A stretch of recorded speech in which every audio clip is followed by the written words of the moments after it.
پریشانی جو ہوتی ہے یا وہ عذاب ہوتی ہے یا اللہ کی طرف سے آزمائش ہوتی ہے. کسی اللہ کے ولی سے کسی نے پوچھا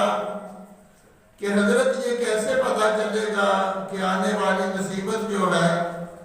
وہ آزمائش ہے کہ عذاب ہے؟ کہ یہ بات ذہن میں رکھیں کہ پریشانی جو ہے یا عذاب ہوتی ہے یا آزمائش ہوتی ہے. تو کسی نے پوچھا کہ یہ کیسے پتہ چلے گا کہ آنے والی مصیبت جو ہے وہ عذاب ہے کہ اللہ کی طرف سے آزمائش ہے؟ عذاب میں تو بندہ کچل دیا جاتا ہے، تباہ و برباد ہو جاتا ہے. آزمائش میں اگر وہ صبر کرے تو اس کا رتبہ اور مقام بلند ہوتا ہے. تو جواب دینے والے نے لکھا ہے کہ اللہ کے ولی نے فرمایا کہ جو پریشانی جو مصیبت آنے کے بعد بندہ اللہ کے راستے سے دور ہو جائے، مطلب کہ اگر اللہ کرتا تھا وہ معاملہ رک گیا، نماز پڑھتا تھا وہ نماز بھی گئی، رات کو جاگ کر نفل پڑھتا تھا وہ بھی گئے، درود پاک کی کثرت کرتا تھا وہ بھی گئی. فرمایا کہ اگر تو دینی معاملات اس کے خراب ہو جائیں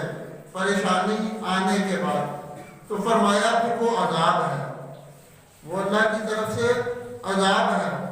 تو آزمائش کے بارے میں فرمایا کہ اگر بندے پر پریشانی آتی ہے، مصیبت آتی ہے، کوئی مشکل آ گئی، کوئی بیماری آ گئی،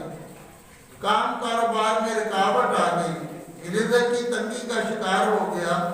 تو فرمایا کہ پریشانی آنے کے بعد اگر بندہ رب کے راستے پر پہلے نہیں چلتا تھا اب چلنے والا بن گیا. مطلب کیا کہ پریشانی آئی، نماز نہیں پڑھتا تھا، نماز پڑھنے والا بن گیا.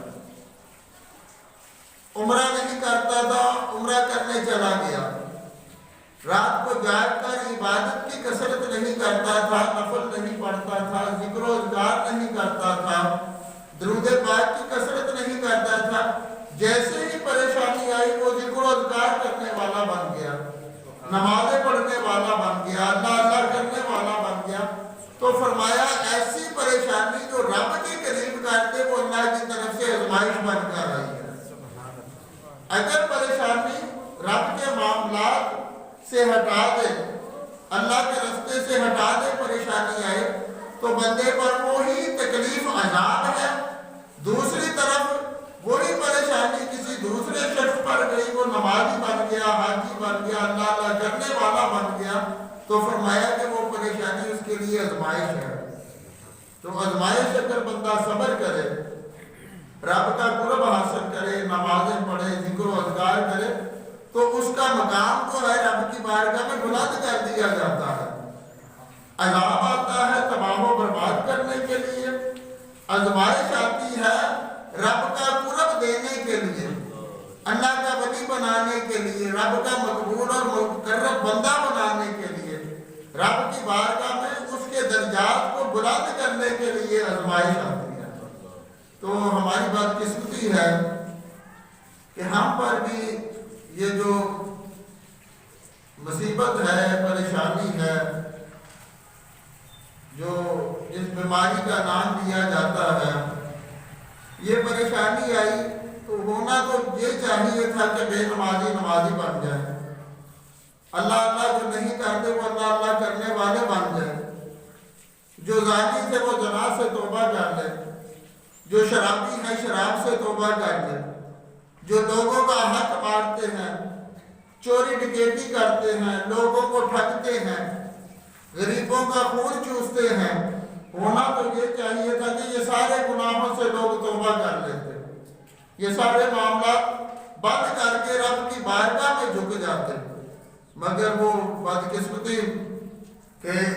جہاں جھکنا چاہیے تھا اس کام سے توبہ کر رہے ہیں، ادھر نہیں آتے. جو مادی اسباب ہیں، کوئی ماسک پر منہ پر چڑھا کر بچنے کی کوشش کر رہا ہے، کوئی کسی طرح، کوئی کسی طرح، کوئی کسی طرح. حالانکہ جو پریشانی آتی ہے، جو رب کی طرف سے وبا آتی ہے، عذاب آتا ہے، یہ آندھی آ گئی، طوفان آ گئے، سیلاب آ گئے، زلزلے آتے ہیں، یہ لوگوں کی اصلاح کے لیے ہیں، لوگوں کے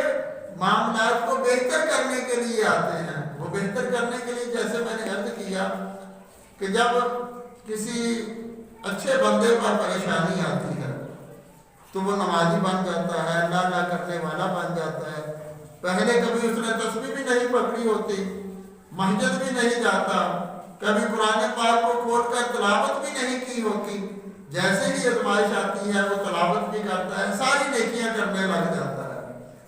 تو پریشانیاں جو آتی ہیں، مصائب جو آتے ہیں، مصیبتیں آتی ہیں، یہ لوگوں کی اصلاح کے لیے ہے کہ لوگوں کو جھٹکا لگایا جاتا ہے، رب کی بارگاہ سے ہلایا جاتا ہے کہ جو سپر پاور ہے، سب سے بڑی طاقت ہے، وہ رب کی ذات ہے، کہ سب سے بڑی جو طاقت ہے وہ رب کی ذات